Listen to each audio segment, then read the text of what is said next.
Hello, Heidi. Hi. Welcome to the Savvy Rosé Festival through the month of May. We are so happy and excited to be sharing some of the new rosés that are coming out this season. We've all dug out our pink clothes and the sun is shining and we are ready for some rosé. So let's start with Fielding, which I know you know lots about because you're part of the family running it. Tell us a little bit about Fielding and the Niagara area and your ties to that area. Yeah, for sure. Well, I grew up in Niagara and I met my husband, Curtis Fielding, when he had moved down to the area to start Fielding Estate Winery. That was a number of years ago. We are celebrating, I think, 17 years being open, which seems crazy. But we are perched on top of the Beamsville bench. So when our guests come, they have a really lovely view on a clear day straight across our vineyards, across Lake Ontario, and the whole Toronto skyline is usually pretty visible. So it's a nice little break when you're coming in from a city or just from around. You can have a glass of wine or flight on our deck or in our lounge and enjoy yourself. Well, they say time flies when you're having fun. So you must be having fun making some great wines, including this lovely new rosé that you've just released. It's part of our Savvy Bouquet of Rosés, which is out for Mother's Day at the beginning of the month. And tell us a little bit about how it was made and what people can expect when they open the bottle. Yeah, we're very excited to release this. I'm not sure how it'll show, but it's very light, pale pink in color, a little bit of salmon in there as well. Yeah. And that's how we like it. We like it to be really crisp and fresh and vibrant. They do minimal skin contact so that we don't have a dark extracted rosé. This one is comprised of mostly Pinot Noir, so over 50%. And then we have Pinot Gris and Gamay. And Richie and Clark, our winemakers, like to add the Gris in just for a little bit of complexity, some mouthfeel. And Gris naturally has that pinky gray skin color to it anyway. So it lends really nicely with the flavors. You get a lot of strawberry and raspberry, some lime zest. Richie even had a little bit of mint noted on his tasting notes, but I love rosé and I'm so sad when they're sold out. So I'm so happy to have it back in at the winery. And that's the thing about rosé. Everybody gets excited about the season because they don't take a long time to make. These are from the grapes from 2021, these new wines that are coming out. So they sit in a tank for a couple of months, I guess, and then they get bottled and they're ready for consumption fairly quick. They're nice, young, fresh, crisp wines. Yours are dry. And this new rosé, Fielding 2021 rosé, is not the only rosé you're putting out this year. You've got one coming up later in May, which will be part of the Savvy Long Weekend rosé pack. Tell us about that one. Yeah, so we also make the Long Weekend Wine Co-label. We've been doing it for about 5 years.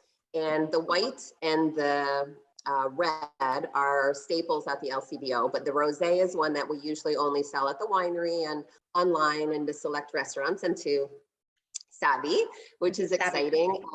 We haven't done the rosé since 2019, so this is very cool. We did a really fun update to the label, which I am so excited for people to see.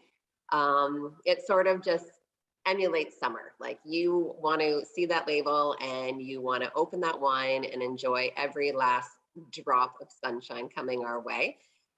So that'll be out in the pack and yeah, we're really excited. Does it still have the funky camper van on it? Yes. On the label? Oh, okay. So you'll have to wait for the little surprise. It's in the background that has changed. So the white has the bus and some clouds in the background, and now the red has the bus and snowboards on top, sort of that retro vibe. And then you'll see with the rosé, but it really screams summer and good fun times. And the wine is absolutely delicious too, which helps. So we're looking forward to trying that one. And it screams, I know the last one, it's like, this is the long weekend and it really puts you in the mood to want to open those bottles. What do you like to eat with your rosé? Do you go for specific food pairings with your dry rosés? Yeah, I think like rosés, you know, we have chatted before, are so versatile. They pretty much go with so many different things. I think, you know, charcuterie boards are great. I love them with grilled salmon, or this time of year, turkey burgers. Even as far as into the fall, yeah, and maybe even like your typical Thanksgiving dinner, because that real vibrancy and the acidity and the crisp, fresh flavors really pair well with some of those richer, you know, turkey and savory dishes and the fat and the gravy. It's, I don't know. I feel like rosés, like there's not a bad time to have one. Yeah, it really helps to cleanse the palate if you're having a lot of different flavors, you know, mashed potatoes and turkey and the Thanksgiving. But the turkey burger is a great idea. I really enjoy having some rosé with some summer fare for sure. Yeah, can't go wrong. Well, you're going to be enjoying some rosé on your patio this summer. We're going to be enjoying some rosé on our patio, and I will really think of Fielding when I plan my next Niagara visit, which hopefully will be soon. Are you seeing a lot of people coming back to the vineyard?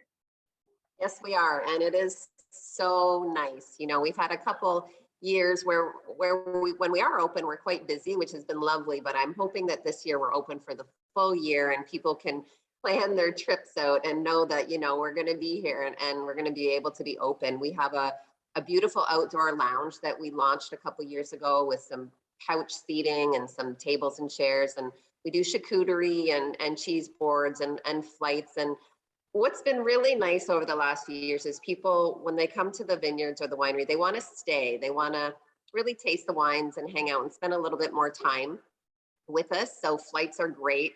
We have the deck, of course, that is at the front of the winery, and a lot of picnic tables and Muskoka chairs for people to sit in and just actually enjoy glasses of wine. So we're ready, and it's nice to see the people coming in.